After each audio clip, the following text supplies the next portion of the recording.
تیری شان جل جلالہ. مقطع کا شعر. میں قلم سے شہر سخن میں اب تیری لکھ کے حمد و ثنا عجب. میں قلم سے شہر سخن میں اب تیری لکھ کے حمد و ثنا عجب. ہے جامی فن کا یہ تاجور تیری شان جل جلالہ. تو ہر ایک سمت ہے جلوہ گر تیری شان جل جلالہ. شب برات کی رات عبادت کی رات ہوتی ہے اور اس رات میں لوگ اپنے مرحومین کی مزاروں پر بھی جاتے ہیں اور دعا کرتے ہیں. شب برات کی فضیلت اور اہمیت کو بیان کر رہے ہیں مفتی محمد اظہر شمسی اور ان سے گفتگو کر رہے ہیں محمد فرخ جمال.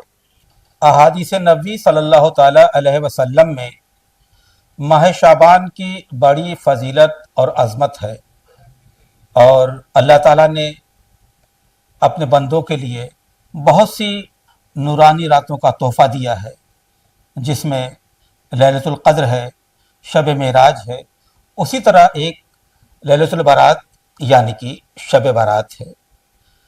شب برات ماہ شعبان المعظم کی 15ویں تاریخ کو کہا جاتا ہے، اور اس رات کی بڑی فضیلت اور عظمت ہے کیونکہ اللہ تعالیٰ اس رات میں اپنے بندوں پر خاص فضل اور کرم فرماتا ہے.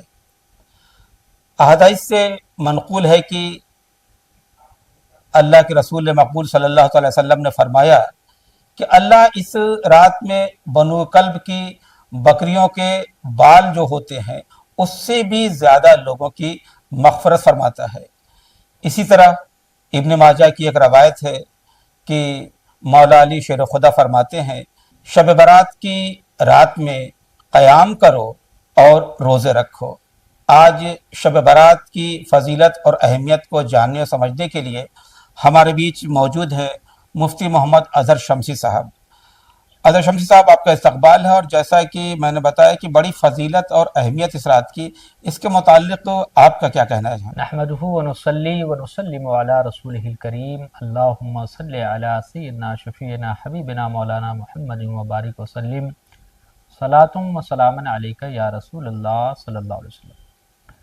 دیکھیے، شعبان المعظم کی جو 15ویں رات ہے جسے لیلۃ البراء یعنی وہ رات جس میں اللہ تعالیٰ اپنے بندوں کو جہنم سے آزاد فرماتا ہے، انہیں نجات دیتا ہے. بے شک. شب برات کے نام سے یہ موسوم ہے. شب کا معنی رات ہے اور برات کے معنی ہے نجات. تو نجات والی رات ہے. حدیث پاک میں نبی پاک علیہ الصلوۃ والسلام نے اس رات کی بڑی فضیلت بیان کی ہے. بہت ساری روایتوں میں آیا ہے کہ جب یہ رات آتی ہے یعنی سورج غروب ہوتا ہے تو اللہ کی طرف سے یہ ندا ہوتی ہے کہ ہے کوئی مصیبت کا مارا جو اپنی مصیبت میں مجھ سے مدد طلب کرے تاکہ میں اس کی مصیبت کو دور کر دوں. بے شک. ہے کوئی گناہگار بندہ جو اپنے گناہوں سے معافی چاہے تاکہ میں اس کے گناہ کو بخش دوں. ہے کوئی مجبور اور بے بس جو اپنی مشکلوں کو حل کروانا چاہے تاکہ میں اس کی مشکل حل کر دوں.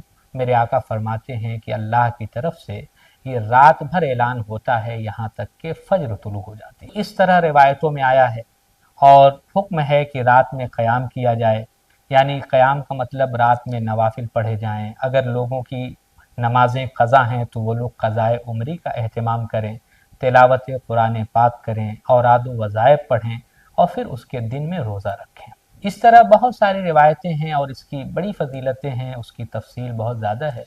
مفتی صاحب، میں یہ جاننا چاہتا ہوں کہ جیسا کہ آپ نے فرمایا کہ اللہ تعالیٰ اس رات میں اپنے بندوں کی مغفرت فرماتا ہے، لیکن یہ بھی کہا جاتا ہے کچھ ایسے لوگ ہیں کہ اللہ تعالیٰ جن کے دعائیں قبول بھی نہیں کرتا اس دن. بہت سے گناہگار ایسے ہیں جن کی دعائیں، جیسے لوگوں کا حق مار کے لوگ بیٹھے ہوئے ہوتے ہیں تو کچھ چیزیں جو حقوق العباد سے تعلق رکھتی ہیں جی۔ تو بندہ جب تک معاف نہیں کرتا تب تک رب بھی اسے معاف نہیں کرتا، لیکن باہر کہ بندوں سے معافی مانگ لے اور اس کے بعد رب کی بارگاہ میں التجا کرے تو یقیناً رب تعالیٰ بھی اسے معاف فرما دے گا۔ حضرت عائشہ صدیقہ رضی اللہ تعالیٰ عنہ سے ایک روایت منقول ہے کہ شب برات کی رات تھی، 15ویں شب تھی، اور اس رات سرکار دو جہاں امام الانبیاء حضرت محمد مصطفیٰ صلی اللہ علیہ وسلم کو جب انہوں نے اپنے حجر مبارک میں نہ پایا تو ان کی تلاش میں جنت البقیع تک گئی، تو کیا واقعہ رہا وہ؟ دیکھیے یہ تو روایت عام طور سے لوگوں کو معلوم ہے کہ نبی پاک علیہ الصلاۃ والسلام قبروں کی زیارت کے لیے جاتے تھے۔ جی۔ ابتدائی اسلام میں نبی پاک نے منع فرمایا تھا کہ قبروں کی زیارت مت کرو، لیکن پھر میرے آقا صلی اللہ علیہ وسلم نے فرمایا نہیتکم عن زیارت القبور فزوروہا، کہ ہم نے منع تو کیا تھا تمہیں زیارت قبور سے، لیکن اب تم لوگ جایا کرو۔ اس کے پیچھے کیا وجہ تھی یہ جو ہے محدثین نے اور فقہاء نے لکھی ہیں، لیکن قبروں پر جانا یہ رسول اللہ صلی اللہ تعالیٰ علیہ وسلم کی سنت سے ثابت ہے۔ میرے آقا اپنے والدین کی قبر پر جاتے، اپنے چچا حضرت امیر حمزہ کی قبر پر جاتے، جنت البقیع تشریف لے جاتے، تو ان تمام روایتوں سے یہ ظاہر ہوتا ہے کہ قبر پر جانا یہ سنت رسول اللہ ہے، نبی پاک صلی اللہ علیہ وسلم کی سنت۔ حضرت عائشہ صدیقہ رضی اللہ تعالیٰ عنہ یہ فرماتی ہیں کہ میں نے دیکھا ایک رات کے نبی پاک صلی اللہ علیہ وسلم اپنے بستر اطہر پہ موجود نہیں ہیں، تو مجھے فکر لاحق ہوئی تو میں حجرے سے نکلی اور دیکھا میں نے تو حضور نبی پاک علیہ الصلوۃ والسلام جنت البقیع میں موجود تھے اور جی۔ وہ دعا فرما رہے تھے۔ جی جی۔ جو جنت البقیع میں مدفون تھے ان کے لیے مغفرت کی دعا کر رہے تھے، تو حضرت عائشہ صدیقہ رضی اللہ تعالی عنہا نے حضور سے عرض کی تو حضور پاک علیہ الصلوۃ والسلام نے فرمایا کہ آج 15ویں شعبان ہے، یہ مقدس رات ہے جس میں اللہ تعالیٰ اپنے گناہگار بندوں کو بخش دیتا ہے۔ اس طرح کی روایتیں موجود ہیں۔ تو یہ مقدس رات ہے جس میں مزارات مقدسہ پر حاضری دینا بھی شرعاً جائز ہے، اس میں کوئی قباحت نہیں ہے۔ اچھا، اس رات کی جو ہے شب برات کی رات کی عبادت ہوتی ہے، بار بار یہ کہا گیا ہے کہ آپ قیام کریں، عبادت کریں، آپ نے بتایا کہ قرآن کی تلاوت کریں، کوئی مخصوص عبادت بھی ہوتی ہے اس رات میں؟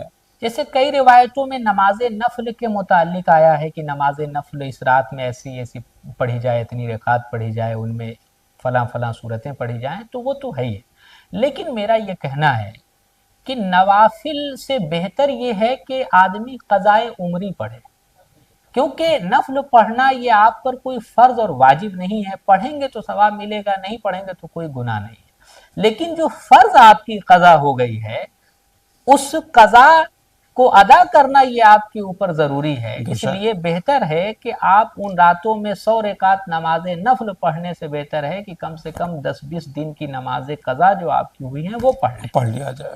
اور نماز نفل میں لوگ وقت دیتے ہیں، یقیناً بہتر ہے۔ وہ لوگ جو صاحب الترتیب ہیں، جن کی نمازیں قضا نہیں ہیں، وہ لوگ نوافل کا اہتمام کر سکتے ہیں، لیکن جن کے فرائض قضا ہیں تو وہ لوگ بہتر ہے کہ اپنی فرض کی قضا کی ادائیگی کی کوشش کریں۔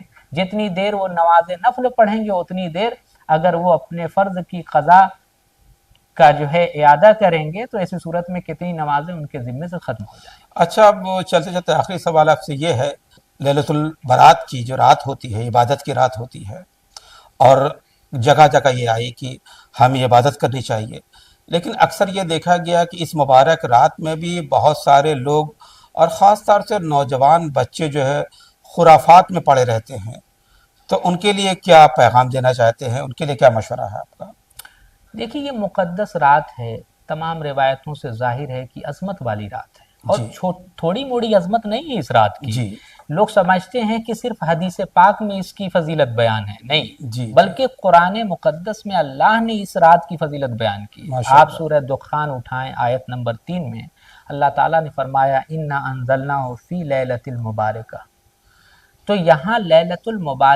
تو یہاں لیلۃ المبارکہ سے مفسرین لکھتے ہیں، علامہ اسماعیل حقی رحمۃ اللہ علیہ نے تفسیر روح البیان میں لکھا ہوا ہے کہ اس سے مراد شعبان کی 15ویں رات ہے، یعنی شب برات ہے، تو اس کی فضیلت تو قرآن مقدس میں موجود ہے، پھر رسول اللہ صلی اللہ تعالیٰ علیہ وسلم کی احادیث مصطفیٰ میں یہ ساری فضیلتیں موجود ہیں. تو وہ رات جب ہمارے درمیان آئے تو ہمیں کسی بھی طرح کی خرافات میں ملوث نہیں ہونا چاہیے, ہلڑ بازی میں نہیں ملوث ہونا چاہیے, بلکہ اس پوری رات اللہ کی عبادت و ریاضت میں گزارنی چاہیے. آج حالات اتنے برے ہو گئے ہیں کہ لوگ مزارات مقدسہ کا چکر لگانے کے لیے عشاء کے بعد ہی سے لوگ نکل جاتے ہیں. پوری رات جو ہے سڑکوں پر جو ہے ہلڑ بازی ہوتی ہے, لوگ بائک نچاتے ہیں. یہ سب خرافاتیں ہیں جن سے اللہ ناراض ہوتا ہے.